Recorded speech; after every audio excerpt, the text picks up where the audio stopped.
கஞ்சி குடிப்பதற்கில்லார் அதன் காரணம் என்னவென்ற அறிவும் இல்லார் அப்படின்ட்டு சுப்பிரமணிய பாரதியார் சொன்னார். வெள்ளக்கார ஆட்சியில குடிக்கிறதுக்கு கஞ்சி இல்லை மக்களுக்கு. அதனுடைய காரணம் இந்த வெள்ளக்காரனுடைய ஆட்சி தாங்கிற அறிவு கூட இல்லை. ஏன்னா நம்மவர்கள் என்ன நினைச்சாங்க, அவன் நல்லா பண்ணுறான், அவன் தோற அப்படின்னுட்டு இன்றைக்கி கூட அப்படி தான் சொல்லிகிட்டு இருக்காங்க. அவன் தான் இந்தியாவை கொள்ளையடித்து தமிழ்நாட்டை கொள்ளையடித்து எல்லாம் வெளிநாட்டில் கொண்டு சேர்த்து வச்சா நம்ம வறுமையிலேயே வாட்டி எடுத்தார்கள் விலைக்காரர்கள் அப்படிங்கிற உண்மையை அறியலை. இப்போ தமிழ்நாட்டினுடைய நிலைமை என்னன்னா மது தான். மதுவால் ஒவ்வொரு குடும்பமும் அழிஞ்சு போகுது. நம்ம யாரை பார்த்தாலும் என்னுடைய வீட்டுக்காரர் தண்ணியிலே அடிமை ஆகிட்டாருங்க, 5 பைசா சம்பாதிக்கிறதில்ல, விழுந்து விழுந்து கிடக்கிறாரு தெருவில் அப்படிங்கிறாங்க. என்னுடைய மகன் மதுவிலேயே விழுந்துட்டாங்க, அவன் அவ்வளோதான் 5 பைசா சம்பாதிக்கலை, அவன் அப்படியே குடிகாரனாக போயிட்டான், என்னங்க பண்ணுறது அப்படிங்கிறாங்க. தினசரி பல சாவுகள் மதுவினால் நடக்குது. மதுவு தான் தமிழ்நாட்டை அழிச்சுக்கிட்டே இருக்கு. மதுங்கிறது டாஸ்மார்க்கில் விற்கிறது மட்டும் இல்லை, இப்போ இந்தியா பூராவும் தான் மதம் இருக்குது. எங்கேயுமே அரசாங்கம் அதை விற்பனை பண்ணலை. ஆனால் இங்கே அரசாங்கம் விற்பனை பண்ணுது. மதுவை அரசாங்கம் விற்பனை பண்ணுது. ஆற்று மணலை வாரி விற்கிறதையும் அரசாங்கம் தான் பண்ணுது. ஆற்று மணலை வாரி விற்றா என்ன ஆகும், அதிகமாக வர்றதுனால தண்ணி உள்ளேயே போயிடும், வறட்சி வந்துடும், பாலைவனமாக மாறிடும் தமிழ்நாடு. இதை தான் இந்த திமுக அரசாங்கம் செய்யுது. மதுவை விற்கிது. மதுவை விற்றா என்ன ஆகும், அது சமுதாயம் சீரழிஞ்சு போயிடும். இப்போ மது மட்டும் இல்லை, அப்புறம் கஞ்சா, மற்றப்பட்ட மெயின், கொக்கைன்னு, இந்த மாதிரி புதுசாக என்னெல்லாம் இருக்க உலகம் புறாவும் எல்லாத்துக்கும் டிஸ்ட்ரிபியூட்டரு நம்ம ஊர் தான். நம்ம ஊர் அரசியல்வாதிங்க தான், நம்ம அரசாங்கம் தான் அனைத்தையும் செய்யுது. இப்போ அரசாங்கம் இல்லை, நாங்கள் மது விலக்குத்துறை தான் வச்சுருக்கோம் அப்படின்னு சொல்கிறாங்க. மது விலக்குத்துறைன்னு தான் பேர் வச்சுருக்காங்க, ஆனால் மது அவங்க தானே விற்கிறாங்க. அதே போல் போதைப் பொருட்களை நாங்கள் தடுக்கிறோம் பிடிக்கிறோன்னு சொல்லுவாங்க. ஆனால் நடக்கிறது ஜாபர் சாதிக்குங்கிற பிரபலமான போதைப் பொருள் கடத்தக்கூடியவன், வியாபாரம் பண்ணக்கூடியவன் ஸ்டாலின் வீட்டில் தொடர்பாக தானே இருந்தான். அவங்க பெண்மணியோடு தான் அந்த ஒரு சினிமா கம்பெனியை அமைச்சிருந்தான், 4 திரைப்படங்களை தயாரிக்கிறதுக்கு. அந்த மது போதைப் பொருள் விற்ற பணத்தை தான் மு.க. ஸ்டாலின் வீட்டுக்கு சினிமா துறைக்கு சினிமா படம் தயாரிக்கிறதுக்கு போனது.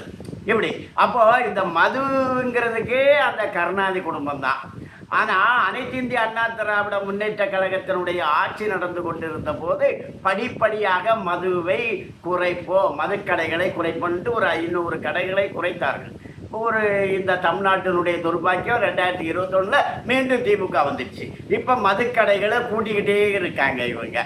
மது மட்டும் அந்த அந்த தண்ணி மட்டும் இல்லை, அப்புறமா பல பவுடரு அது இதுன்னுட்டு உலகத்தில் என்னெல்லாம் கெட்ட விஷயம் இருக்குது எல்லாம் தமிழ்நாட்டில் நடந்துகிட்டு இருக்கு. அனைத்துக்குமே இந்த திராவிட முன்னேற்ற கழகம் தான் காரணமாக இருக்குது. அப்போது இவங்களை ஆட்சியை விட்டு அப்புறப்படுத்துறது தான் தமிழனுக்கு வாழ்வு தரக்கூடிய ஒரு விஷயமாக இருக்குது. இனி உலக அளவில் பார்த்துக்கிட்டா இந்தியாவில் மதம் மாறி போனவங்க தான் பாகிஸ்தானில் இருக்கவங்க, இந்தியர்கள் தான் பாகிஸ்தானில் இருக்கவங்க.